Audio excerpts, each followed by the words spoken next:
The day of the tsunami in 2004, 230,000 people were killed or missing. All the water around the island leaves. All the animals went silent.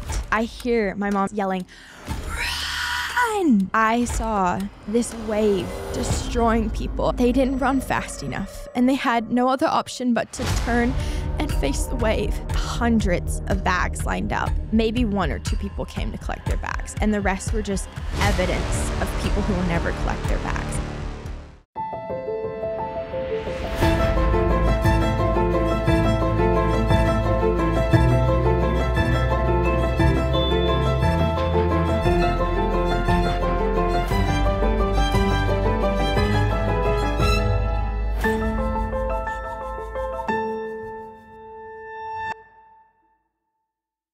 On December 26, 2004, exactly 20 years ago, a 9.1 magnitude undersea earthquake struck off the coast of Sumatra, causing a tsunami. It would hit Indonesia, Sri Lanka, India, and Thailand the worst, 14 countries total. The energy released would be equivalent to 23,000 Hiroshima atomic bombs. It was the deadliest tsunami in recorded history, reaching as far as 3 miles inland and killing or missing 230,000 people, including tourists. 33 were Americans. There were thousands of people enjoying vacation on the beach or at expensive resorts. The tsunami caused nearly $6 billion in damage to Indonesia and displaced millions of people. They had no warning. The only creatures who sensed something was coming were the elephants and dogs who sought higher ground just before. The 2012 movie The Impossible, starring Naomi Watts, is based on the true story of one of the families who survived this natural disaster. Another vacationing family on the beach that day in Thailand was 10-year-old Riley Kehoe. She survived, and she is here to share her story. This show is made for video, although you can listen anywhere you get your podcasts. You can watch each episode on Spotify or YouTube. We're able to do that with generous tax-deductible donations from supporters like you through the link in the bio. We're on a mission to heal illicit culture, physically, emotionally, and spiritually. I hope you enjoy this Christmas week special. Please welcome natural disaster survivor Riley Kehoe to Culture Apothecary. How old were you and where were you on December 26th, 2004? I was 10 years old, and my family and I were taking a holiday to a little island off the coast of Thailand. And you were from where? I was from New Zealand. I was born in London, but then I grew up in New Zealand, and at the time, my family was living in a little farm in New Zealand. And so is this a regular vacation to go to Thailand for Christmas for you guys? Is that something you guys always did, or was this a random first-time vacation for your family? No, we had been several times. So my grandfather, he said he loved to follow the sun and would spend half the year in Italy and then half the year in Thailand. And we had gone prior to this day, we had gone to work at an orphanage that rescued children out of human trafficking. And it was just amazing and also so intense. And so my family, my whole extended family, so it's like me, my sisters, my parents, all 20, and all my cousins and aunties and uncles, 22 of us are on this little island off the coast of Thailand. Absolutely beautiful. Like imagine beach, crystal clear water, like palm trees everywhere, massive cliffs on either side of the island. Just as a beautiful resort island. And was it a resort you were staying at, or did you guys have a house that you were renting? Yeah, so the crazy thing is we had showed up the day before, and we had booked this holiday a year in advance. We show up, we walk up to the reception, we're like, so excited for our beachfront bungalows. And the receptionist is speaking in Thai with another lady, and you can tell there's like a confused, worried look on her face. And she turns to us and says in English, "I am so sorry, but we have absolutely screwed up your booking, and we have given you middle of the island, concrete apartment, top floor story room," which later on was a wild thing. Yeah, life-saving, I'm sure. Yes. What day did you guys actually arrive? At the Christmas Day. Okay, so you had just gotten there the day Just before. gotten there. And how long were you planning on staying there with all this family? We're going to be there for 2 weeks. What do you remember about your life at that time? 10 years old, just even before the vacation, just what was life like for you? It was, if I could sum it up in one word, it was honestly joy. Like, I have two parents that you would walk into the kitchen and they're dancing with each other. And both my parents love Jesus. My mom was a pastor at the biggest church in New Zealand.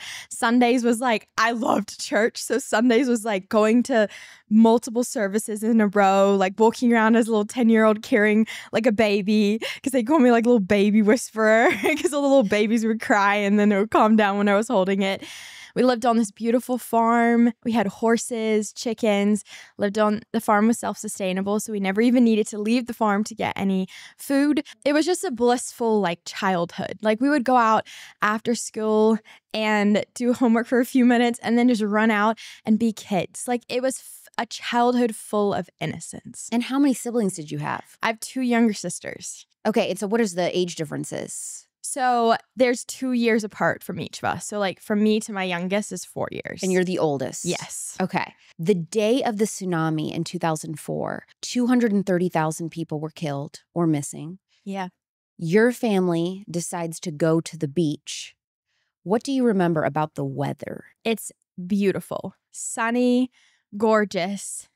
But what had happened is that multiple hours prior to our breakfast, I was asleep in the bed. And all of a sudden I wake up and my whole bed is shaking. And I'm like, what is going on? And I thought my sister was like underneath my bed, like pulling a prank on me and was like shaking my bed. So I jump out of the bed and look underneath the ground and my sister's not there. And I realized the whole ground is shaking. And so I run down the hallway to where my parents were. And I'm like, Mom, Dad, what's going on? My mom's like, it's an earthquake. Don't worry, honey. And the moment she says that, the earthquake stops. And so we call the reception. We're like, what's going on? They're like, it's an earthquake, one off, not too sure, but like, you're fine. They like reassure us we're okay. So we go to breakfast and it's this beautiful sunny day and life carries on. Who decides in the family that it should be a beach day? I think it must have been my mom, but we were just like, in that morning, we had gone and visited just after breakfast this island called Egg Island. And it was like a beautiful day. So we were just trying to embrace it. And we go on this boat and we go to this island that's essentially a pile of sand in the middle of the ocean. And then we come back and then there we are sitting on the beach making sandcastles. So you were almost in the middle of the ocean. Yes. But you had just come back to have sandwiches. Who in your family first noticed something seemed wrong? It was my mom. So what happened is my sisters and I are making sandcastles.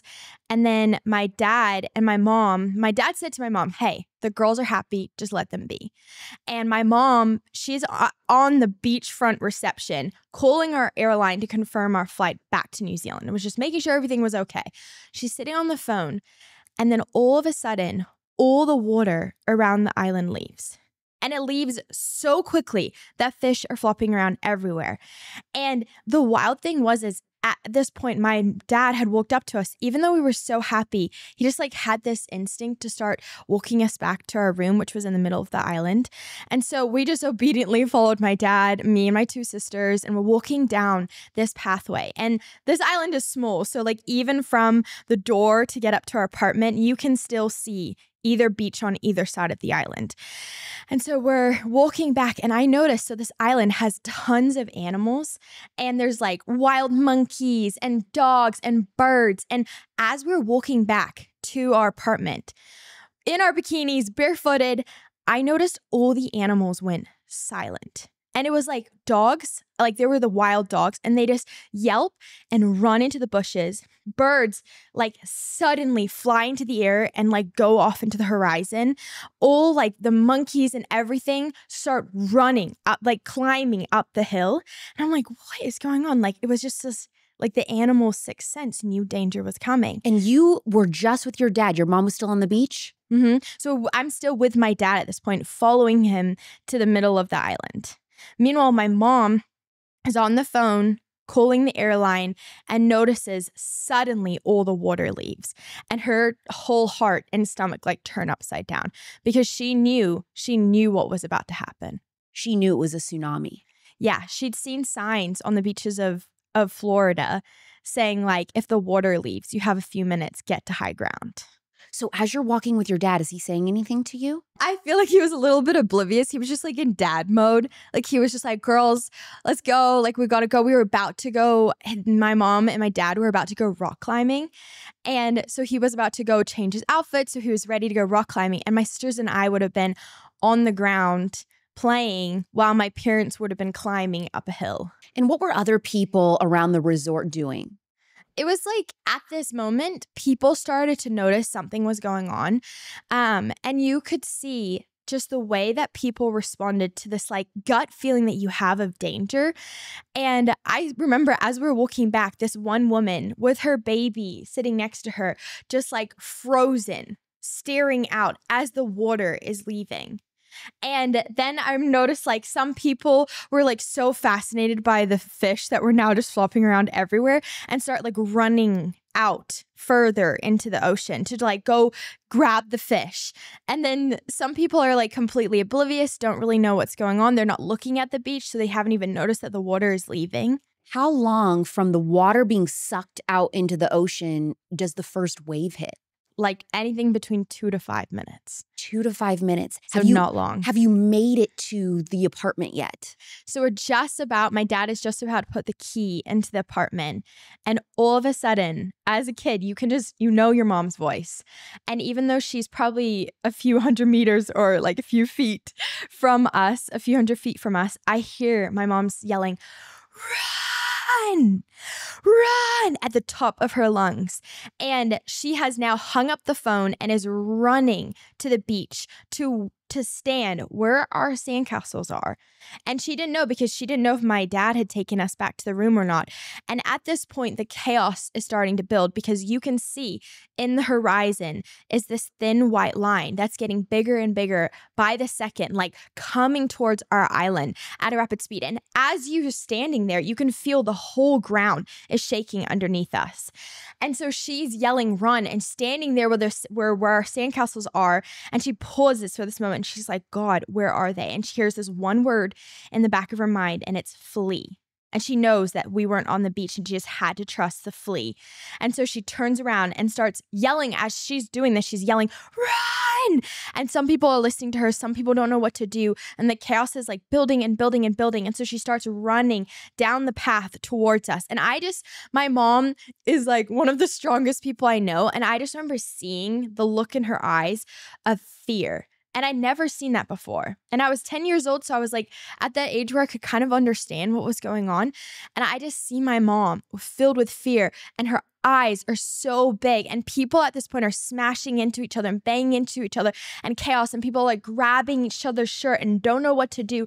All they know is they feel the ground shaking, and they see this now. At this point, we could see it as this massive wave coming at our island at a rapid speed. So you looked back and you see the wave coming. Yes. And were you guys trying to get inside and go up a bunch of stairs to get to higher ground, or what was going on there? So my mom and my dad gather us, and my dad grabs one sister, my mom grabs the other. I'm the eldest, and so I'm running as fast as my little 10-year-old feet can behind them. And we run to the other side of the island because we're not sure. Like we're thinking, wave smashes on an island. Like maybe it won't reach us if we're on the other side.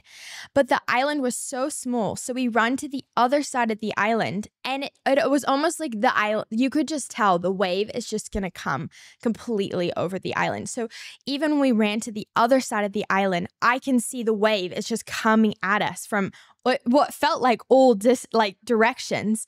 And there was this one moment that I'll never forget. And there was this man, and the only way to get to this resort was by a boat.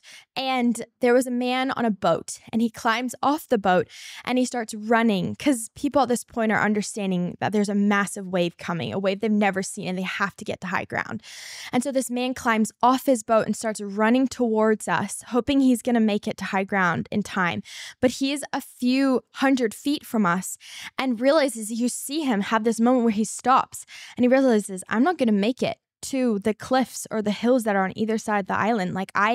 And so he turns around and he starts running back onto his boat, climbs onto his boat, and is trying to climb inside underneath his boat to hide there. And this was the moment when I was like, I could die today. I see the wave come towards him and then smash him. And all I see is boat and body and blood just go everywhere. And this wave absolutely obliterated him. And I'm sitting there just thinking, I could die right now. Had you ever thought of death at 10 years old before this moment? No. Probably just like old people die, things like that. Like you grow old. Yeah. And like I was 10, had a childhood full of innocence. Why would I need to think about death? And are you watching this man be blown to pieces from the wave as you're running? Or are you paused looking back? No, we paused and I looked back and I saw it. Did you say anything to your parents or you're just taking this all in? No, I'm just taking it all in. And then my mom looks at me and this was another coincidence, which I feel like are just small miracles in which God chooses to remain anonymous, is that the day before, my mom and I had gone for a walk. We were like, let's go explore the island. And we had found what we call in New Zealand like a goat's path, but it means like essentially like a path up one of the hills on either side of the island. There was 2 hills. We found a path up one of the hills that was kind of like a beaten down path. Like it wasn't like a pretty path, but somebody had clearly like made a path so that you could climb up the hill. And so we went up that path a little bit the day before and then ended up going back down and meeting with our family and having lunch. And so in that moment when my mom's and our whole family saw this man get obliterated, my mom looks at me and she's like, Riley, the goat's path. And she knew like that's how we have to outrun this tsunami. Even though I'm 10 years old, I'm gonna have to run as fast as I possibly can. We may not make it. That man was one death I saw, but it was one of many deaths I saw. And we just start running. We grab, like my mom's like, Riley, go. Like, and she kind of was trusting me to remember the way back. And I was just in those moments, your body's on like adrenaline is pumping through your body. And even though I'm 10 years old, my mind like remembers how to get exactly back to that path. And so here I am, this 10-year-old little girl guiding her family to the path of maybe safety. And when you get up there, are you looking for things to hold on to brace yourself for the wave impact? Or what are you being told to do by your parents? So we're being told by our parents to run as fast as we can because we can see the tsunami, and the tsunami was like 50 meters, which I don't even know what that is in feet, but it's very high. It's like 7-story high. Wave is running at us.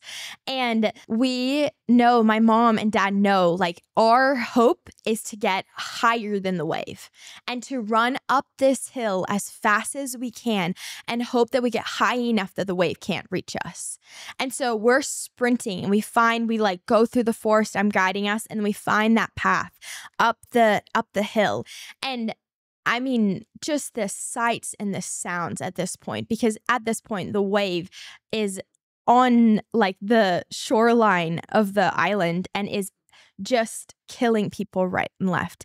And you hear just something that you would imagine off a horror movie of screams and shouts. And I'm 10 years old. I'm a little curious little girl. And so there's this one point where we're running up the hill and I decide I just wanted to look back. And so I look back and I wish I never had. Why? What did you see? Because I saw just this wave just destroying people. And I saw people with they didn't run fast enough. And they had no other option but to turn and face the wave. And there they were. And the wave just takes their life in a matter of seconds. Do they just disappear underwater? Yeah, they're just like, imagine like a washing machine. Their just body gets sucked in and then you just see blood and bits of bodies everywhere. Remember when you said that you saw that baby and that mother frozen in fear? Yeah. What happened to them? I never saw them again.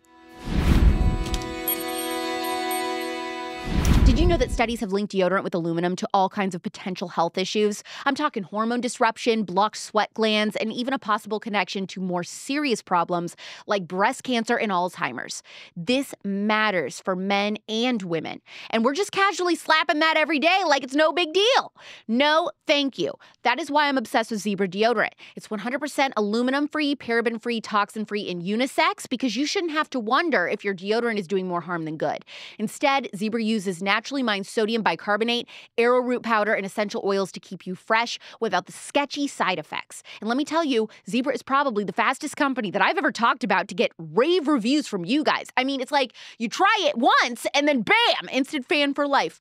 The Bright deodorant, it's called Bright. It's got eucalyptus, lavender scent. It is a crowd favorite for a reason. It works, it's gentle, it smells amazing. So ditch the aluminum, grab something you can actually trust for you and your loved ones. Go to yayzebra.com, use code Alex for 10% off. That's yayzebra.com, code Alex for 10% off. Girls are starting puberty earlier than ever, some as young as 9 years old. And it's not just genetics, okay? It's endocrine disrupting chemicals in everyday products that are playing a role in this. Probably the biggest role. Actually, it's not genetics at all. It is the products. The chemicals are showing up in everything, from plastics to cleaning products, and yes, even period products. If we're being honest, all of us need to be more aware of what we're putting in and on our bodies. That includes the tampons and pads that we use every month. Do you really want to be using products soaked in glyphosate, chlorine, fragrance, or worse yet, heavy metals? No thanks. That is why I choose Garnu tampons and pads. They're 100% organic cotton, non-toxic, and designed to be better for your body. But here's the thing, they're also cute with fun branding that makes your period products feel a little less clinical. And every time you buy, part of your purchase goes towards helping victims of human trafficking. How is that for making a real impact? Garnu is a conservative-owned small business, and when you support them, you're supporting products that align with your values. So what are you waiting for? Go to garnu.com, use my code Alex for 15% off. Go to garnu.com, code Alex for 15% off. You can even set up a monthly subscription because trust me, you do not want to be caught without your favorite non-toxic cotton tampons when you need them. Garnu.com, code Alex.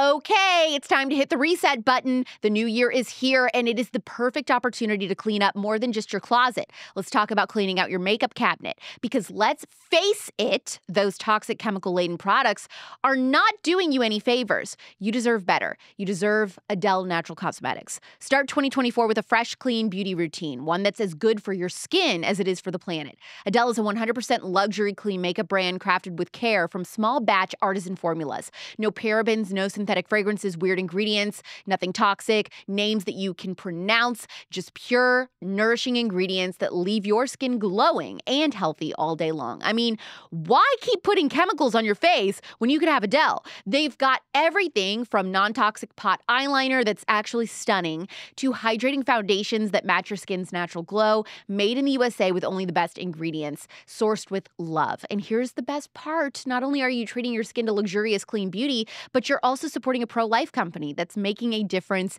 in the world. So this year, don't just refresh your wardrobe, refresh your beauty cabinet with Adele Natural Cosmetics. You can shop now and use my code Alex for 25% off your first order. Get ready to feel radiant, healthy, and empowered every single day. AdeleNaturalCosmetics.com with code Alex for 25% off. How long after going up that hill did it take for the water to reach you guys? Yeah, so we ran up that hill, and there was this one moment, and this moment just, it's funny how sometimes we get humor in the midst of chaos, because I didn't know my middle sister Sierra, she's was one of those kids that wanted to be a vet growing up, and so she was thinking in the middle of chaos, not about the people, but about the poor little fish, because the poor little fish's whole little home had just been taken away. All the water's gone. And so I don't even remember when she did this. She gets a bucket. She had filled it up with water. I don't even know how. I can't remember when she did this, but she did this. And she had collected fish. And so here she is, and my dad is holding her, and she's holding these fish in this bucket. And my dad's like, let go of the bucket. And she's like, no, the fishes will survive. And she's like, as my dad's running, because he's now carrying a lot of extra weight. And so as he's running up this hill, you see the fishes, because we're running fast. So there's a lot of movement going on. And she's using this bucket to collect the fish that keep flying out of the bucket. These fish are what the heck is going on? Yeah. They're trying to jump out, and she's collecting them and capturing them in the bucket.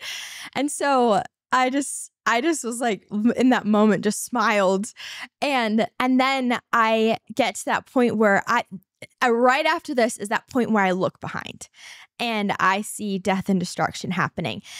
And I get to this point where I just was my body just didn't want to. It just didn't. I was fear was just wanting me to stop. And all I wanted to do was just just sit down. And like my body was exhausted. Sweat is dripping down my back. I've never run so fast and run so long in my life before. And I just wanted to stop. And my dad, he turns around to me and he's like, Riley, run. And I just had to focus on the voice of my father. And so I just start running behind him. And then adrenaline kicks in even more. And I start running past my parents. And we run to the very, very top of this hill. And now we're at this point where the wave is just passing us. But there was a point when we were running up the hill where the wave was as close as you are to me right now. And in other words, like that's how close death was to me. So you barely missed the height of the wave. Barely. That's how close. Like if we had not made a certain decision, like 1 second later or sooner, like that's how crazy close my life was being from me. How long did your family stay on this hilltop before deciding to go back down and like see what's going on? So we stayed up on this hill, and there was another crazy thing is that we're up on this hill, and all of a sudden it's like this big grass green patch, and all of a sudden another family runs up from the other side, and this was a family we had met 4 years previously in Fiji. Weird. Isn't that wild? Yeah. So you're like, we know you. Yeah, and I remembered him because I thought the little boy was really cute. And I was like, a little like young kid with her first ever crush. And I'm like, here's my crush right now. And so we're just chilling on that. To answer your question, we were up on the grassy patch for about 6 hours. And on this grassy patch was, it was kind of like a hiker's hut. So some people would climb this hill and then stay in the hut for a night. And it was kind of like honeymoon vibes, but not as nice, like, more bungalow, wooden vibes. And so my sisters and I, my mom was like, go see if you can find us water. Because we were up there, we didn't know how long we were going to be there for. And my parents were also just trying to distract us. Giving you a task. Yeah. Smart. From looking down. Because you could see, if you looked one way, you could see the whole island. And so my sisters and I were like, yeah, we got this. We're thriving. So we like smashed through a window. We opened the door. We like go into this hiker's hut. We're stoked because there's Coke. And we're like, yeah, we're going to drink some Coke. And just so unaware in that moment of what's going on, because as we were up there, and the reason we stayed up there for so long was we found a radio in the hiker's hut, and the Thai government had taken over all radio stations. And so they were updating everybody in Thai and in English that there was 2 more waves expected to come.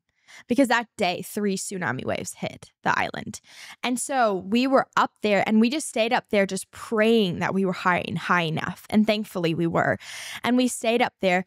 And my mom and dad were just like trying to give us tasks and like trying to distract us the whole time. Did you see the second wave and the third wave hit? Yeah, I saw it from a distance, and then my mom noticed I was looking and was like, hey, Riley, like, let's go play a game over here. But I saw the wave coming in again. And each time, the force of this wave is massive. And so each time you can feel the whole ground. It feels like an earthquake. The whole ground underneath us is shaking. You mentioned when the first wave hit that you could hear so much screaming. Yeah. By the time the third wave hits, how much screaming did you hear? It was definitely a lot more silent, because in each wave, thousands of people's lives were being taken. And if you hadn't survived the first, because there were some people that got hit by the wave and miraculously survived.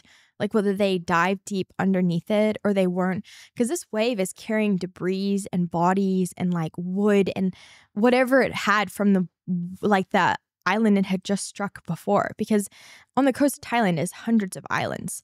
And so if you had miraculously survived the first wave, I don't know how many people, but it would have only been a handful of people that had somehow stayed on ground level and survived all waves.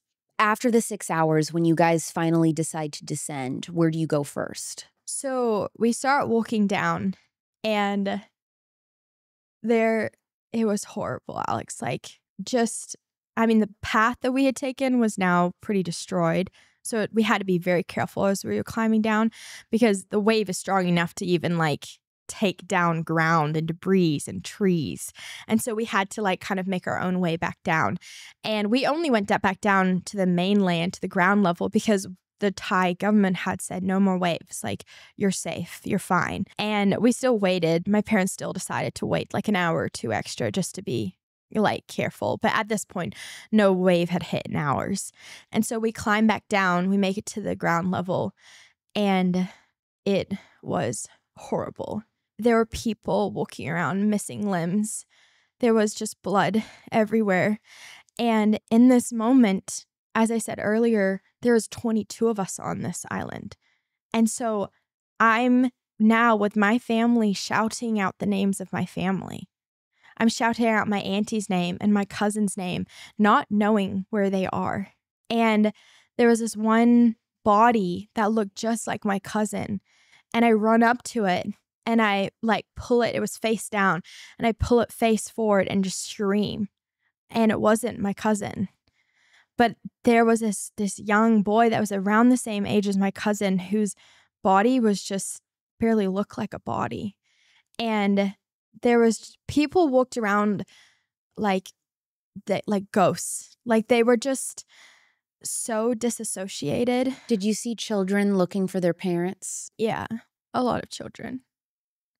And a lot of children who will like never meet their parents again. And yeah, there was now people who was a beautiful holiday and ended up as orphans. What did you guys do as a family seeing some of these people looking for help? Or are you just like, everybody's focused on themselves, like we all are, you know, nobody knows what to do? Or are you trying to talk to people on the way, or what happens? Yeah, I think my parents' focus was like, where is our family? And so we were just like running around trying to find our family. And we looked for hours and we couldn't find them. And so you didn't find anyone? No. And so we assumed death. And we went back, and the crazy, and just to paint the picture a little more, like, buildings destroyed, like absolute rubble, and boats and trees. There was a shark in the pool. There was a shark in the pool? The shark was like surfing the wave or something, and then was like, ew. No way. Yeah. I remember that the monkeys crushed it and they survived, man. Because they went up high. Yeah. And then they came back down, but then they were like, there's not really many trees for them to swing from. So now mostly monkeys on the ground, like just walking around. And they were like kind of psycho. Like, they were pretty aggressive. They were like attacking people. Where were people on the ground all heading to? Like a hospital? Was the hospital still standing? No, this is a tiny island. Like, we are talking 2 resorts on this island. So where were people walking to? They were just trying to figure out where to go. Like, most people were walking back to where their room was, and every beachfront bungalow was absolutely destroyed. So everybody just kind of finds a central location. Everybody just starts gathering probably together. Just be like, I guess we just wait now. So what happened is not the hill that we were on, but the other hill, because people just wanted to be in high ground. They were like pretty scared to be on ground level now. So the other hill was where everybody was joining up and meeting. And so a lot of people were like walking around. If they weren't trying to find a family member or a friend, they started walking up that hill. And that kind of became like the spot where the survivors were going to. And the crazy thing was, you see buildings destroyed, but one building stands, and it was our apartment building. What? So the only thing we lost in terms of material items was my goggles that I left at the pool. That is absolutely miraculous. Yes. So we just, and the another thing that started happening is because people's stuff was gone. There was like looting, like people were starting to steal things. And my dad, as I said, that moment when my mom is running towards us and we're about to go into the apartment, my dad had unlocked the apartment. And then he saw my mom running towards us and had locked the apartment. And it's just like a crazy instinct thing that he did, but it meant that our apartment and all our stuff in our room was completely safe. And so did you guys just go back there and wait? Yeah, so we went back there and we still had the radio, and the Thai government was like, you're fine. Like, if you find a bed, you can sleep. And so we had our beds. So we go back, and my whole family, because we were pretty quiet. And so we go back to our room. We climb up the stairs. We go into our room. We're top. It's like 7th story. And like what time is it at this point? At this point, like the sun is slowly starting to set. Okay. I remember climbing. Both my sisters went to bed. And I remember climbing into the shower. And I just had this like need to scrub my body. And I think it was just like this, I just wanted to scrub off. Like I didn't want to have had experienced that. And I wanted to like get rid of it. And I remember looking down on my hand, and I still don't know how this happened, but there was blood all on my hand. Don't know whose blood it was. I think it was maybe when I was walking around and like trying to find my family members and like touching people. But I just remember scrubbing my arm until like I turned it red. And I went to sleep, and my mom and dad like kiss us, and I put on these PJs, and they were like red and white PJs that I had gotten the day before at Christmas. And as I'm falling to sleep, I just think, I am not the same girl the last time I wore these PJs. And That's felt very profound for a 10-year-old to realize that. Yeah, it felt like I knew something had changed, and to this day I'm still processing it, but it took me many years to realize how much had changed. And so we go to sleep, and then all of a sudden, a few hours later, a man is knocking on our door telling us another tsunami is coming. Now, wait a minute. So what had happened, and we are like chaos mode. So my dad's like, I'm like so exhausted. My little body's like, can I just go to sleep? And so I pull my body out of bed, and I'm still wearing my little red and white PJs. And we start running to following this Thai man. And he's like, another tsunami is coming, another tsunami is coming. What had happened is we later found out is that because the tsunami just disrupts the tide so much, it had ended up being like a chaotically fast and rapid high tide. And so it wasn't like a wave. It was just like water started covering the island. It was just like an overflow. The whole, like, I'm sure scientists can explain this so well, but like the whole water and like tide system. Like it just started flooding even more. Yeah, it just started flooding the island. It was like this massive, really quick high tide. And so we follow this Thai man. We don't really know what's going on, but we're thinking, now there's tsunamis coming. My body is like feeling like the tiredness of, oh no, not again. And so we follow this Thai man, and it's probably like 2 a.m. right now. And we're following him. He has a flashlight. We're barefooted going through a forest. And there comes this point where he starts like running through a very thick forest. And my dad and mom like look at each other, and we're like, do we trust this random man? Like he could be, we don't know. We can't see anything. There's no lights, no electricity. And so my mom and dad like look at each other, and they just nod, and they're like, we got to trust the stranger. So we start following this man up through this hill, and he takes us to where all the other survivors were. And this place was even higher than the place that we had been earlier in the day, the little grassy patch that we had stayed for 6 hours. And he runs us to all the other survivors, and he just turns around and salutes us and walks off. It was just such a random encounter. And then we hear somebody yelling our names. And there's every single one of my family members. All 22 people made it? Yeah. No way. Oh my gosh, Riley. Wow. Yeah. All of them made it. And so is everybody just hugging and crying? Yes. What was it like? It was like my heart was overwhelmed. Like it was just, we ran up to each other and hugged each other and just sat there. And I mean, the odds of every single one of them surviving, of all of us surviving, is crazy. When there was like on our particular island was such little amount of survivors. And there they are. And it's so, they all have their own stories, and it's crazy. Like, what were some of them? Like, what were they doing? I'll tell you one story. So my eldest cousin, they had been running up that hill. That's how they survived. They ran up the other hill. And my eldest cousin, I think he was around 18, when the first tsunami had hit, he had turned around and said to his parents, I need to go back. I feel like there's survivors down there. So he had gone back down despite like him facing death and not knowing like He didn't know if there was another tsunami going to happen or like what was happening on the ground level. And he had gone down and found a 5-year-old boy who had somehow been hit by the wave, covered in cuts, but had survived by clinging to a palm tree. This little 5-year-old boy. And what happened is his mom thought the dad had the little boy and the dad thought the mom had the little boy. And they just miscommunicated and in the chaos had just run and not realized that their little 5-year-old boy, little blonde-eyed, blue-eyed boy was just clinging to a tree and miraculously survived. And so my cousin goes up, grabs this little kid that like clings to him like a beer hug. And he walks this little boy back up to where the hill that we were at. And the mom and dad like run up, like they see their little son and they just rip their son off my cousin and never say thank you. Oh my gosh. I know. I think they were just in shock and like, I think they were also just so angry at each. Like there was just probably so much going on.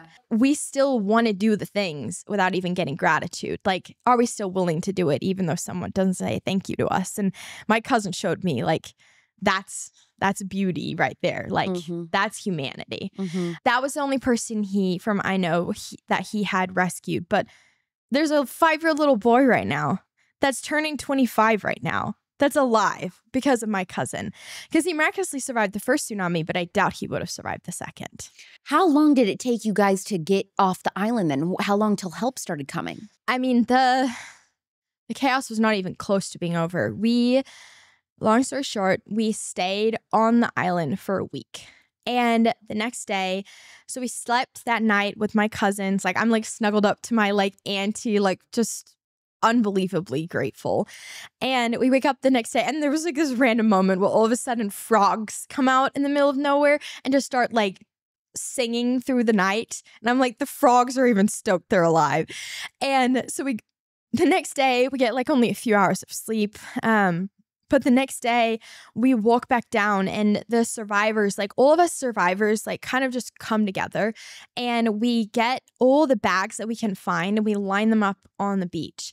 And there was a sight I remember seeing of just hundreds of bags lined up and maybe 1 or 2 people came to collect their bags and the rest were just evidence of people who will never collect their bags and never can. And that day, one boat came. And so my cousins and my aunties, they jump on that boat and we say goodbye to them, which was so hard because I feel like I just gotten them back. Why were you having to say goodbye to them? Why weren't you guys all leaving together? Because my parents decided that they wanted to stay with the Thai people and help them rebuild their lives. Wow. Yes. I mean, were you furious? Now, 10-year-old Alex would have been a brat, freaking out, I am not staying. I mean, I think when I was 10 years old, I was complaining about staying in like an Econo Lodge or something. I was like, this is disgusting. And like, this is what you're going through. I mean, that really puts it into perspective. No. I was pissed at my mom for sure. I was like, what the heck? Like, I was like, what? What are we doing? So she said, we're going to stay. Our family is staying. And was there food? Was there electricity? No. What was going on? No. So what was the plan? I mean, my parents are radical. They wanted to teach us that in like death and destruction and chaos, your natural response is like, I'm out on my own. Everybody else, you're on your own. But my parents wanted to teach us like humanity is like us coming together. Like there's this African word. It means Ubuntu. It means I am because we are. And we like, my parents were trying to teach us that. Like we are, like it's not just, our decisions don't just impact us. We have to be there for the people around us. And like the greatest type of courage is the courage to care for others. And my parents decided to stay despite just not having food, not having water, not having like electricity. But they were like, no, we have to choose these people. And it was, I mean, it spoke volumes to us as kids. I mean, we didn't understand it. So this was for how long? For a week. Okay, so for that week, what were you doing? So my sisters and I were pretty much most of the day playing in the apartment. We're trying to keep ourselves entertained. And I watch each morning, my dad comes and he kisses me on my forehead and I watch him leave. And he goes for hours and my mom was like either with us or she'd sometimes go out with my dad. And then he'd come back so quiet. And I know that he was moving bodies, that he was doing just dirty and really sad things. And the people that were working on the that were like staff at the resort, the ones that had survived, were like trying to clean up this resort that was now destroyed. And my dad would like come home and he would be like, look, I found you something exciting. And he would be like showing me a wallet. But I'm like, whose wallet is this? And you know it's from somebody who didn't survive. Or he'd be like, oh, I found goggles. They're not your goggles, but they're somebody else's. And it was just like collecting like little pieces of lives no longer. And he was just trying to like give us some things to like play with, but they were really not toys I ever wanted. And it gets to this point. So what we had done is we had a certain amount of water in our room that was already there. So we used that to drink. And we had a handful of rice that we were like kind of living on, but it was definitely getting to that point where we were getting starved. Like I've never been that hungry. And my parents, I think, well, we thought like another boats would keep coming, but they weren't. And so we had no way of getting off the island. Each day is passing by and passing by. And are you asking your parents, when are we going home? Yeah. And they're like, soon, honey, soon. Like, you know, they don't know. And so then it gets to a week later, finally, another boat comes, a rescue boat comes. And at this point, we had lost a man who was a survivor who'd been on the island with us because of starvation. We lost another person because of food poisoning. So here are people who had already survived something so horrendous. And now we're losing their lives because of just the conditions. Lack of, basic necessities. What do you think was worse or more difficult to get through, the 10 days of starvation after the tsunami or the tsunami itself? I think the 10 days, because I was waking up in the night with the most horrible nightmares. Like one night I woke up and I had like just jumped out of my bed and smashed the bedside table right next to me, and my like hand cut up. And my mom runs into the room with me and she's just like, Riley, like when you get a nightmare, you need to say this: the peace of God that transcends all understanding guard my heart and mind in Christ Jesus. And so that would be my thing. Like I'd wake up in the middle of the night with nightmares and I would just say that scripture over myself over and over again. And that's still something I do to this day. Having survived something like that, I mean, I've dealt with PTSD, and my body still carries that trauma and responds sometimes in certain ways. And that was like the start of it. So when you finally got to go home, yeah, what were your parents telling you about leaving the island and now going home? Yeah, they were like, all right, girls, like it's time to go home. We really wanted to show you that it's important to care for others in chaos. And now it's getting to that point where wisdom is saying it's time to go. There isn't much time left. Are you drowning in student loan debt? Do you feel like there is no way out? Are you discovering that your whole family is affected by it? If you've got private student loan debt and are behind or even in default, you got to call my friends at Yrefy. Yrefy refinances private student loans that others won't touch and provides you with a custom loan payment based on your ability to pay. They can reduce your monthly payment and your total cost, and they don't care what your credit score is. Yrefy is not a debt settlement company. You're going to receive a low fixed interest rate that you can't get anywhere else, and a pathway to making all the stress and worry come to an end. Just give them a call at 888-502-2612. That's 888-502-2612, or go to yrefy.com. That's YREFY.com. If private student loan debt is wrecking your life, doesn't have to, okay? Take it from me. Call Yrefy at 888-502-2612 or go to yrefy.com. May not be available in all states. Reminisce with me. 2006, middle school. It's Christmas break. You've got your friends over to watch that classic holiday movie. Maybe it's Elf. Maybe it's something on the Hallmark Channel. Really, the point is you're going to hang out with boys, okay? You know, just to be nice. And what's the first thing that you grab from the pantry to impress them? Well, at the time, probably some of those, regular popular brand tortilla chips, salsa. It's the go-to, the classic, the safe choice. Well, fast forward to today. You've done a little more research. Turns out those seed oils in those chips, canola, vegetable, soybean, are actually wreaking havoc on your body. They cause inflammation and that awful, sluggish feeling that makes you want to curl up with a blanket and take a nap after every snack. Not cute. So now you're doing better for you and your kids. That's why we're all about masa chips now. These chips are made with organic corn, grass-fed beef tallow, and Redmond real salt. Simple, clean ingredients that you can feel good about. No seed oils, no junk, just real food that tastes as good as it feels. And trust me, the crunch, it is the best seed oil-free chip out there. Like, honestly, the other ones are gross in comparison. I just don't like them. I tried seed oil-free chips. I was like, I don't think I can do this. When I tried Masa, I was like, okay, I can do it. The Really Tan Man and Olive Oil Queen, they are the founders of Masa Chips, and they love snack food. They're not happy with what's currently available out there. So they created something better. Use code RealAlexClark for 20% off your first order at masachips.com. That's RealAlexClark for 20% off your first purchase of Masa Chips for a healthier, tastier snack that doesn't make you feel like you need a nap. Let me tell you something.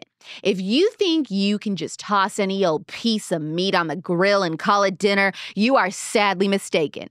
I am a ribeye steak, and I don't do cheap. I'm luxury, baby. The finest marbled perfection. And frankly, I don't associate with anything less than Good Ranchers. You see, when you're talking about American meat, you better be talking about Good Ranchers. They don't mess around. They bring you the highest quality cuts with no antibiotics, no hormones, and certainly no seed oils. Just pure, clean, mouth-watering meat. And don't even think about comparing me to that imported nonsense that you're getting at the grocery store. I'm from local ranches that care about their animals, their land, and their reputation.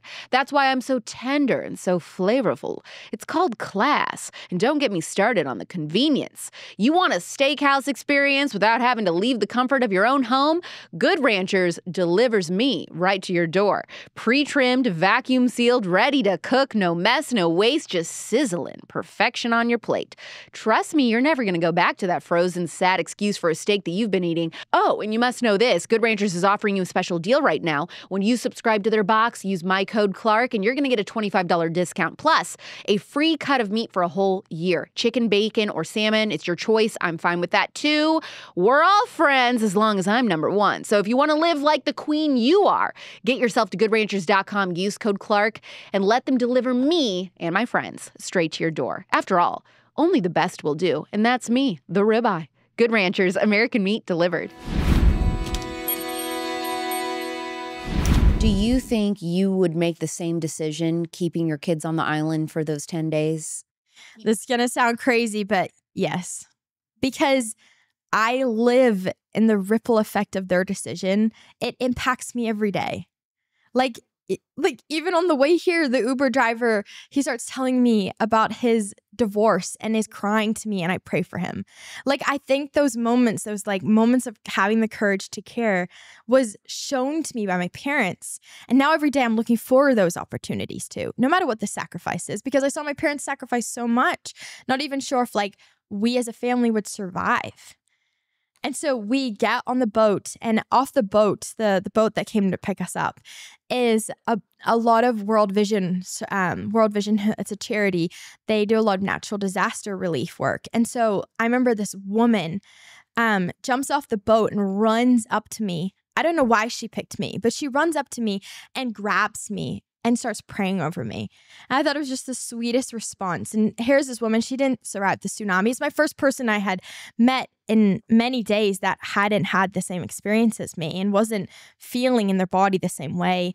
And she just held me and prayed over me. She was wearing like an orange World Vision shirt. And she takes us back to the mainland, and we go to the hospital because now our flight is about to take us home to New Zealand. And we go into the hospital, and the hospital's become like the hub. Like, it's just, there is hospital beds everywhere, and people, like a lot of people that were survivors came to the airport to find like the person they were that they were missing. And like it became the hub. And so we're at this airport, and you see on the walls is just paper, and people had written like the names of the people that they were missing or they thought were maybe dead. And I see this one moment. So I'm just sitting there waiting. I hear like the noise of the airport in the background of people like announcing planes coming, sitting there on this wooden bench. And I see these two people, a man and a woman, and they're looking at the names, and they're like a few feet from each other, and they're looking at the names, and they're getting closer and closer and closer. And they bump shoulders, and they look at each other. And that was the person they were trying to find. Stop right now. And they just grab each other, hug each other, and fall down to the ground in tears. Oh, Wow. That is like a movie. Yeah, this is days have passed. So by the time you touch down in New Zealand and it's the first night in your own bed, you're walking into your home. What does it feel like? I was so grateful to be in my own bed for sure. But I was honestly, I felt like a little bit of a zombie. And my parents wisely, I don't know, I feel like this was something they found from the Bible, but for the first 30 days after we got back home, we did nothing. I was wondering that. What did the days after being home look like? We kind of we lived on the farm. That's what we returned to. And school was happening again. Like summer holidays was over. Summer in New Zealand is Christmas, opposite seasons to America. So school was backing up, running, but my parents had called the teachers and been like, hey, we're going to just keep our... And we were one of the very few Kiwi, like New Zealand families that had survived. So there was a lot of attention on our family. Was there press and stuff outside your house? Yeah. Not outside our house. Our house is in the middle of nowhere, like the farm. But like when we got back to the airport and when we landed and then my dad was a CEO of a company and my mom works at the biggest church in New Zealand. And so there was a lot, like we ended up going to church and I don't know why, but in my mind, I could understand, even though I was 10 years old, that people wanted a story of hope. And I started grandmas would come up to me and be like, tell me the story. But I'd just gone home a few days ago and I was just not ready for it. So I start telling this story of hope and not really how I actually felt about it, but I was using joy as my protective mechanism because I was too young and I don't think I had the resources to actually really sit in the grief of what happened. And I think that me truly authentically processing it happened when I was 22, sitting across the room, in a coffee shop with my spiritual mentor. And she says, tell me the story truly. And now I tell the story truly. But back then I knew people wanted a story of hope, but I somehow in my 10-year-old mind was like, how are they going to understand this story if I tell them how it actually was? Because they might actually walk away with a little bit of secondhand trauma. How long did it take for you to feel normal again? I think years. I think that first year was just me surviving and kind of somehow trying to get back into normal, even though normal didn't feel normal anymore. Was your family talking about it? Were the kids allowed to, were you asking questions like, Mom and Dad, why did this happen to us? Things like that? Or was it something you all didn't discuss? We didn't honestly discuss it that much. And I think part of it had to do with the culture that we grew up in. A New Zealand culture is kind of oh, throw it under the rug. You'll be fine. Move on. And we did talk about it, but I think maybe we talked about it more than I can remember, but I just don't remember talking about it that much. Even at 10, did you struggle with any survivor's guilt? Oh, yeah. So I took survivor's guilt and I took it as this motive for life. From 10 years old onwards, I was trying to carpe diem every single day. And that now I practice Sabbath, I turn my phone off on Sundays, but it has taken me 2 decades to get to that point where I'm no, actually productive can be rest. But back then I was 10 years old, I survived this thing and I was one of the few survivors. And so I started hustling as a little 10-year-old. I started collecting shoes for secondhand shoes for the orphanage that we'd been to right before the tsunami. I started fundraising money to send back to the resort so they could rebuild the home. And I was pretty confident little kid. I was going up to people you want to help me with this? And as I look back, I think my safe place was my pony Charlie. And I would I was going to school, being friends with everyone would call me at school the school counselor because they start sharing their things with me because I felt I couldn't maybe understand, never been through their story, but I'd been through their feelings. And so I started using feelings as like this common ground with people. But the place that I could be really how I felt was I would come home from school, throw on my little rain boots, my little gum boots, and I'd run out to my horse. And I had this cute little chubby little horse pony named Charlie. And he would do this thing where he'd just like wrap me around and hug. And I would tell him how I really felt. In the depths of all of the destruction that you witnessed, what stuck out the most? I think Jesus. And this is why. So one moment I want to share is that when we got to the top of the grassy hill and the wave was as close as you and I, and we had I had just passed us, and I watched the wave pass us and go further into the island. I got down on my knees and I prayed and I just shouted out to God. And I remember don't remember all the words, but I remember saying something along the lines of like, God, I don't understand what just happened, but I need you. And I felt this like tangible peace wrap around me. It was like as if like someone came up on a really cold day and like wrapped a warm blanket around you. Like that's what it felt. And I feel this like peace. And even though there's years of healing to come ahead of me, there was peace that was with me this whole time. And I think it was such a gift to have had faith from such a young age, and to also have this sort of like, I don't understand it, God. But then there's a sovereign God that has your life in control.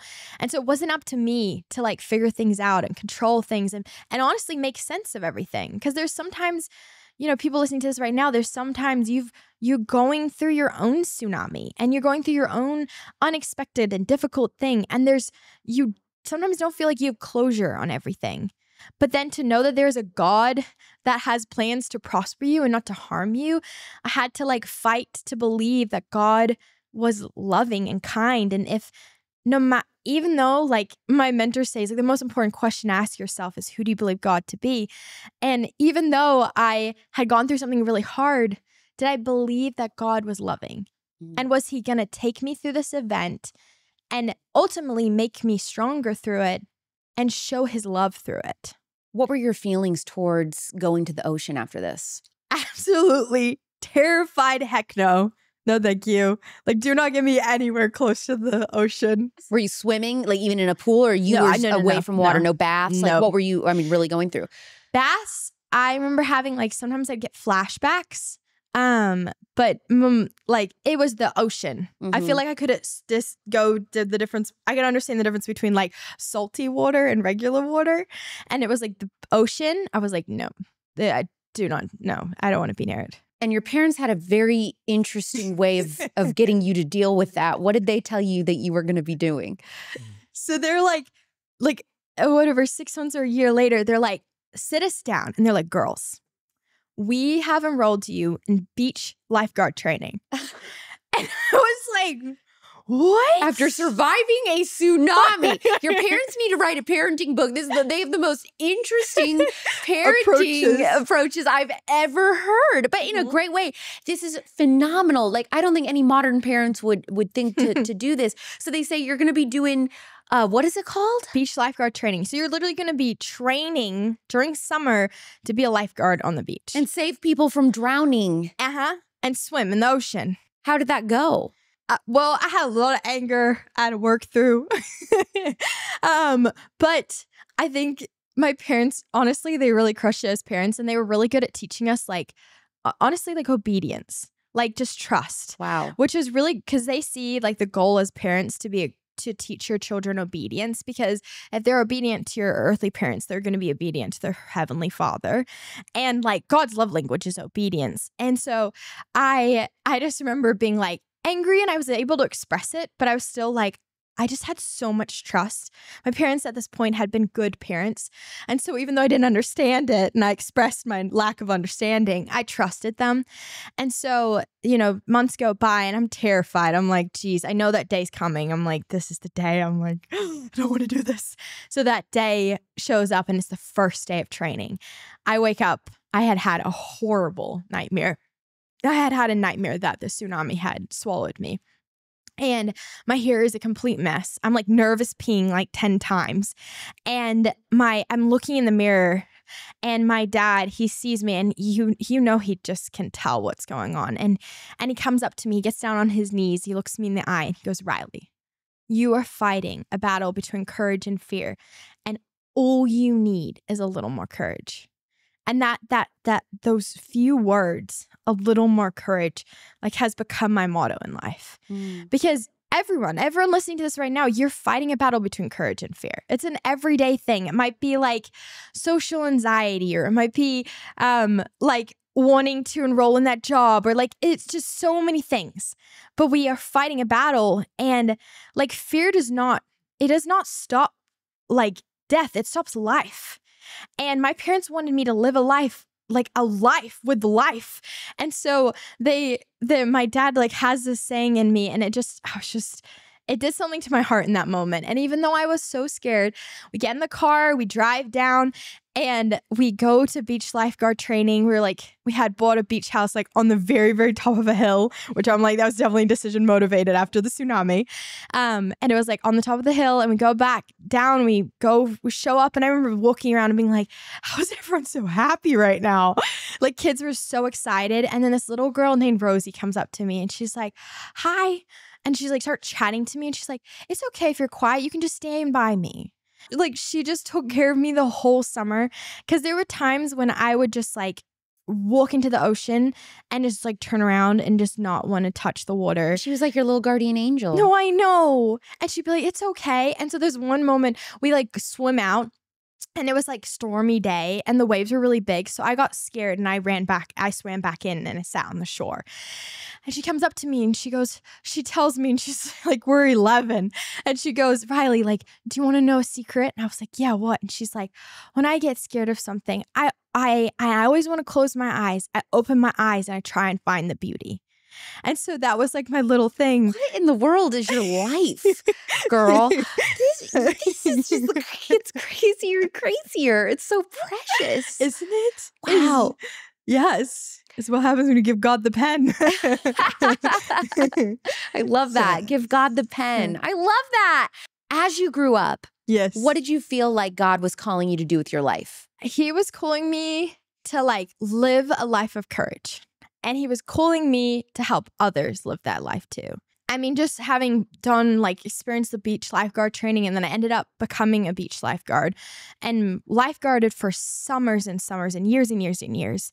And there was this one story that I would love to share with you. So it's Valentine's Day, which is so sweet because I'm pregnant and my baby's due date is Valentine's Day. Oh my gosh. And I feel like God does something special on Valentine's Day. And so this is years after that I had been now a lifeguard for years, and I'm at my beach house, and it's a stormy day. I'd gone there to study because I'm a super people person, and if I'm around people, I get no study done.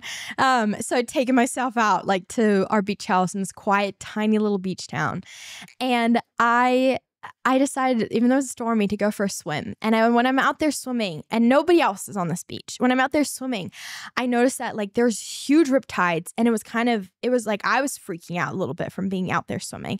Huge riptides, massive waves, and I'm like, this is dangerous. What am I doing right now? So I come back in, and I sit on the beach, and for some reason, I just felt this inclination to wait a little bit. And then all of a sudden, I hear this man yelling, "Help! Help!" And I look out to him, and he's pointing out at a man that's way out past the waves that's drowning. And instincts kick in, and my years of training kick in. But then I start running to go and attempt to help this man. And knowing that I'd just been in the water and I barely went out deep, and it was already really dangerous. And this man is so far out there. He's way past these massive waves. And I had this moment where I stop right before the water. And I was like, what am I doing? Should I do this? And all the things of the instincts of training, and then the instincts that my parents had put in me of having the courage to care. And I just stood there and I counted to 3. And I was like, at the point that I say 3, I'm going in this water, because fear was coming back up in me. And it was this stormy day. And it was just I was just feeling so much. And And like sometimes I get flashbacks, and I was getting a flashback of the tsunami and thinking, what if I die? Like all these things were going through my head. And so I counted to 3 and I stepped into the water. I start running out to this man, and then I'm swimming out to him. And thankfully that day I had brought with me like flippers, like fins. And so I put them on, and they're just like so helpful to get me there to reach this man quicker. And when I'm about like 50 meters from him, I realized he put his head. They do this thing when you're drowning. It's called like climbing the ladder, where you're like moving your hands up and down, like you're climbing a ladder. And he had stopped doing that, and his head was now on the ground, in the water, I mean. And as I'm getting closer and closer, his body starts drifting underneath the water to the bottom. And I dive down and I grab him and I pull him up on my chest, and I'm yelling at him, no response. And I'm checking his pulse, and I can't find a pulse. He had drowned. And so I had this moment where I count to 3 again, and I'm like, I will not give up on you. You are not done. And so I grabbed this man, even though he was a large man, and I pull him on top of me and start CPR on his chest. In the water? In the water. How do you do that? You like pull the person on top of you, and you're behind them, pumping into their chest, and then you pull them over, and then you blow into their mouth. And my fins are like working. Like I was like grateful I had fins, so it was like a little bit easier for me to stay above water. Yeah, very deep water. And he all of a sudden throws up and literally comes back to life. This man. And so I grab him and I start pulling him back, but then these waves are coming in. At one point I lose him and I have to like dive under and grab him. I'm like, you are staying with me. You're surviving. And I pull this man, and he was a German tourist swimming in jeans in the ocean, and pull him onto the shore. And another crazy coincidence happened, another small miracle, is this is a small beach town on a stormy day. It happened that the local doctor also wanted to go for a walk at this time. Oh my gosh. He had seen this whole thing happen and thought to himself, dear God, there's going to be 2 deaths today. Called the ambulance and said, prepare for 2 bodies, because he saw me running out to rescue this man and saw that man thinking we're both going to die. So the ambulance is already on its way. He comes over to us because I'm trained on how to like rescue this man out of the water, but I'm not trained on like how to take care of his body after having just like been like his heart stopped and then it came back. Like, I don't know what to do. So this man takes over and he like helps this man recover. The ambulance shows up like a minute later, and I walk away from this. And the man that I had rescued, as he's being put in the ambulance, just turns to me and says, thank you. And as I'm walking away, walking back to my beach house, like to go back, I was studying law at this point. I'm like, to go back to my law studies. I just remember thinking, I did it. The place that was once a place of death is now a place of victory. And I want to teach everyone to turn their place that reminds them of death and destruction, the place that they're terrified of, the person, the opportunity that they're terrified of. I want them to turn that into a place of victory. And to use like just something as simple as 3 seconds of courage. Like it takes 3 seconds of courage to call somebody, to say yes, to say, please forgive me. All these like tiny micro moments of courage, just 3 seconds.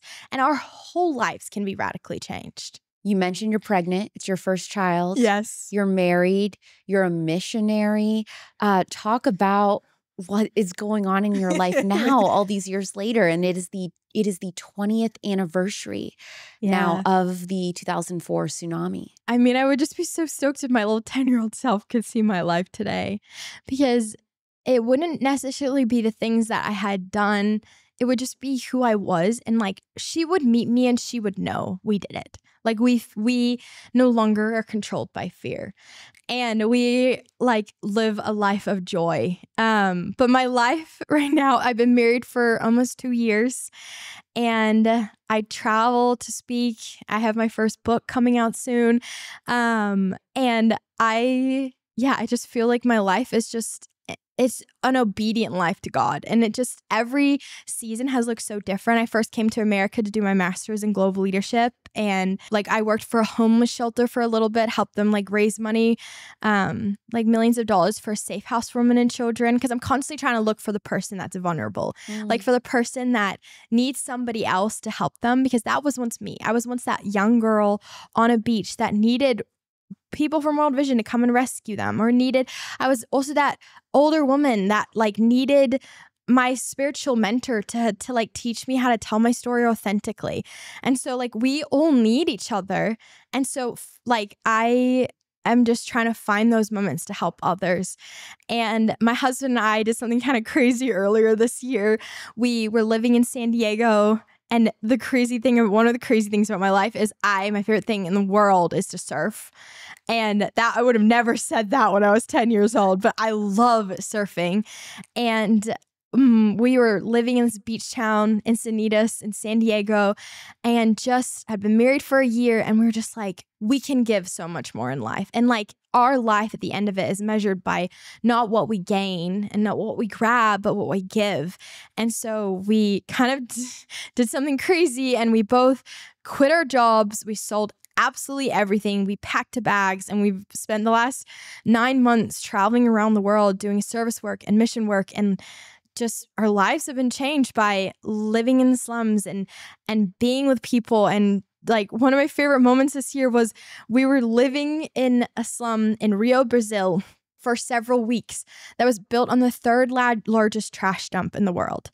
And it was 22,000 people lived in the slum. It was completely run by gangs. Police wouldn't even enter the slum.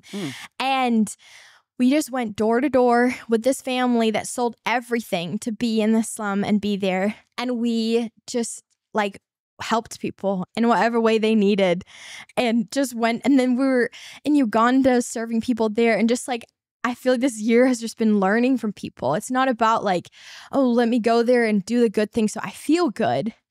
I think doing the good thing is the right thing. Like doing the caring thing is the right thing. But also like, let me go and learn from cultures and people as we travel. Have you ever been back to Thailand since? Yes. And this Christmas right now, we will be in Thailand. Oh my gosh. At the same resort. At the same resort? That's what my mom wanted for her 60th birthday. When the movie The Impossible came out, what did your family say about it? Did you guys go see it? Did everybody say, we're not going to watch it? I watched it, but at the time I was living in California, so I wasn't with my family. I think my whole family they've all seen the movie, but we were like older and we were in different parts of the world at this point when the movie first came out. And I watched it and it was so hard for me. I've only watched it 3 times, and I'm happy if I don't watch it again because it's really hard to watch. How accurate was it to what happened? Oh, it's spot on. It's so, you know when movies can be like, Hollywood can take something and make it more dramatic? They did not at all with this. They absolutely so accurate to the goriness and devastation that the tsunami was. Have you ever met the family that movie is about? No, I haven't. Have you ever met any other survivors from the tsunami? We met all the people. I've never actually gone like since the tsunami met another survivor, but we were with all the survivors when we were on the island. But one lady that was on the island with us, she made like news all around the world. And she was this Swedish lady that so we were on the same island. While the tsunami was happening, when the water left, she was on the beach, the same beach we were on. And her kids were snorkeling. So they were way out in the ocean, and now they're standing on sand surrounded by fish flopping around everywhere with a tsunami coming towards them. And the mom instead of like running for herself towards high ground, runs towards the tsunami and attempts to rescue her children. The first wave hits. She doesn't reach her children. Somehow her and all her children survive. She keeps running she's cut up, bruised, and bloody, keeps running towards the tsunami, and then running towards the second tsunami, and gets her children, and they manage to make it out before the second tsunami hits. And why she made news articles all around the world is because somebody took a photo of her, this small, blonde Swedish lady, running towards the wave. And there she is, tiny little woman with this massive wave overhead above her. And someone took this photo, and it like made news everywhere. What is the hardest thing for you about being a natural disaster survivor? Having to have grace on myself when sometimes I still feel the fear come up. Like, for example, a few months ago, a friend told a story, and it was about like someone getting their arm cut off, and it just got me back there. And all of a sudden, I don't even know how I ended up. I was just like ended up in the bathroom on the ground staring at the wall. And my husband's like, "Are you okay?" Those moments that you get PTSD. I think it's just having so much grace on myself. And it's beautiful because as I look back, those moments are getting less and less. My body is like slowly learning to live its life, or like I'm learning to live a life without that constantly like disrupting my everyday life. People that go through you've obviously done amazing things with your life. You're married, you have a baby coming, but still that's something that probably forever you will have to deal with somewhat. And I think that's important for people to understand. Tell us about your new book that's coming out next month. Yeah. So I have a book. It's called 3 Seconds of Courage. And I wrote this book just because as I said earlier, like fear, it doesn't stop death, it stops life. And we're all going through our own fear. And there's so much fear. It feels like a fear, like rich environment in America. And my book is for the 18 to 30-year-old who wants to live a life. And who wants to, as my dad said, like a little more courage. I want people to like have a little more courage to say yes to the opportunity, to move to the city they've been dreaming about, to pursue the job they want, to like ask the guy out, to say no, to change their friends. And all those moments, those life-changing moments, those moments that we need micro moments of courage, it requires 3 seconds of courage. And so I wrote this book, and imagine like you and I are sitting across the coffee table and I just tell you my story and I share the tsunami story, but also to share many other stories of like when fear was trying to take over, or when courage won, or my failure moments, and my healing journey. And I just want people to take it. And it's like a very, very vulnerable book. Like I don't shy away from the hard stuff. There's a lot of humor in it and a lot of storytelling. But I give readers like tools so that they can live a life of courage, and like helping them understand what's the difference between like healthy and hindering fear. Because there is healthy fear. There's the fear that God gave us that's like a bodyguard. That's like, hey, don't walk down that alleyway and it's nighttime. But then there's also the hindering fear, where we're actually, if we listen to that fear, if that fear keeps being in the driver's seat of our life isn't going to reach the full potential and purpose that God has for us. And then I talk about like making your courage breaking points further. And with us in our lives, we have these courage breaking points where, you have social anxiety and you finally say yes to going to a birthday party, and you go to the birthday party and that's your courage breaking point. But the next time you go to the birthday party and you make friends with somebody, and it's like, how can we extend our life so our life has so much more courage and far less fear? Where can people go to pre-order the book? Everywhere. Okay. Amazon, anywhere you go. 3 Seconds of Courage by Riley Kehoe. You're going to find it. Riley, if you could offer one remedy to heal a sick culture, what would it be? It would be to have the courage to care. Fear wants us to look within and stay within ourselves. And that soundtrack of fear is like preventing you and wanting you to not do something. But I just want to encourage you. For me, like I faced my fear of the ocean because I realized someone else's life is on the line. And it was through like beach lifeguard training that I realized I can help somebody. And so I just want to encourage you, if you're feeling fear, don't just do it for yourself. Do it for somebody else, because on the other side of you facing your fear is the gift of being able to help someone.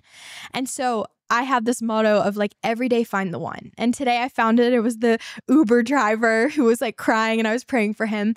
But I think it's like finding those, looking around every day and being like, who is one person's life that I can help? And like maybe it's your friend, or maybe it's having the confidence to go and ask for that if you can pay for that woman's coffee, or like telling that woman in the coffee shop that she looks beautiful today, or that she is stronger than she thinks. And you just never know how much people need that. And so if we lived a life of like looking beyond us and having the courage to care for people around us, especially those who are unlovable and especially strangers, I just couldn't I know that this society and this world would be a better place. What is your Instagram for people to follow you? At Riley with Courage. Okay, so let me tell you something. I have interviewed hundreds of people at this point. This has been one of my top 10 favorite episodes. You are so unbelievably talented. This is so good. I'm so excited for your book. And I hope people will buy it and support you and follow your little family on your journey and now moving to America after doing all this mission work. And I just adore you. Thank you so much for coming on Culture Apothecary. And Alex, I just want to say you are so classy and wonderful and the real deal. Like, I just know there's so many people out there that follow you.